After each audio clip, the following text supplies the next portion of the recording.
Good evening. Tonight we take a deep dive into the AI job panic, exploring the history of technological anxiety and whether this jobs apocalypse is a new threat or a familiar ghost story.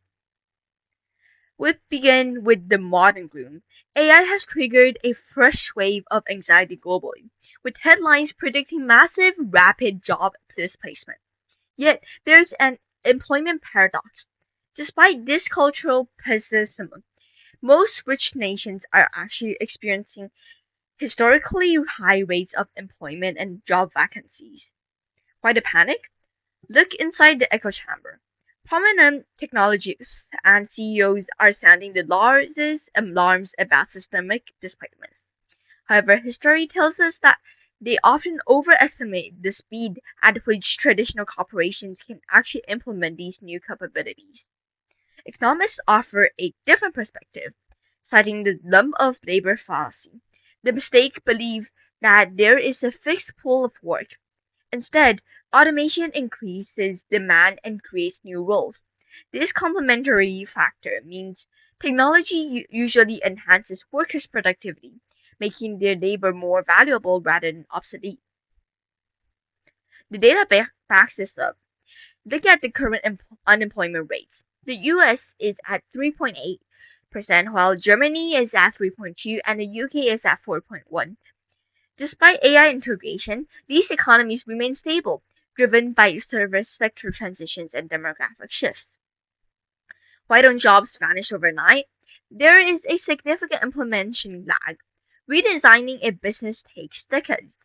We also have regulatory buffers like safety testing and physical friction because many modern jobs still require human dexterity and spatial awareness. History follows a 50-year rule. General purpose technologies like steam or electricity take over half a century to reach peak impact. Current enterprise AI adoption is following the same path of incremental integration, not an overnight replacement. Consider agriculture. In 1800, 70% of the workforce were farmers. Tractors and harvesters slowly dissolved these roles over 150 years. This multi-generation pivot didn't create mass poverty. It released labor to build the industrial and creative economies we have today. We saw this again with the post-war computing wave. As computers and assembly automation expanded, productivity surged. However, supportive public policies ensured those gains were widely shared, leading to rising wages rather than job losses. But what about Angel's pause? During the early Industrial Revolution, the UK economy grew while real wages stayed flat for 50 years. This period of decoupled growth is exactly what modern labor advocates fear AI will recreate. Yet, Engel's original 1845 study wasn't a warning about a shortage of jobs.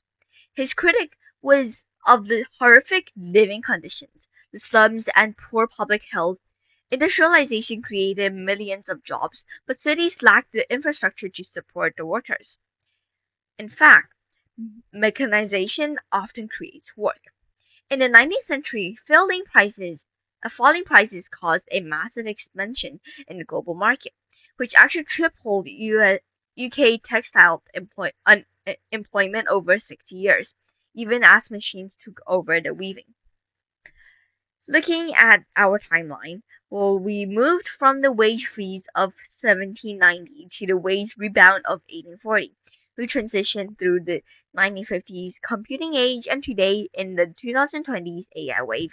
Global labor markets remain remarkably tight despite the panic. If robots aren't the problem, what is? The real squeeze comes from housing bottlenecks, where high rents eat into income where and the skyrocketing cost of childcare and healthcare. Stagnant wages are driven by tax structures and labor laws, not automation. We often misread history. Modern historians note that the Luddites weren't blindly opposing machines.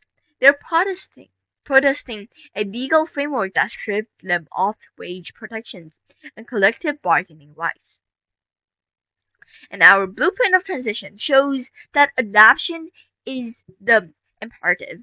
To avoid disruption, policy must focus on education, housing reform, and labor mobility to help workers move into adjacent service sectors. So, what should we watch for? The real red flags are tech layoffs leaking into non-technological service sectors, renewed wage decoupling where productivity surges but pay stays flat, and structural unemployment spikes in specific demographic groups. As we move forward, we must ask, are we preparing for displacement that hasn't arrived or ignoring the policy failures that are already here? Well, thank you, and I look forward to your questions.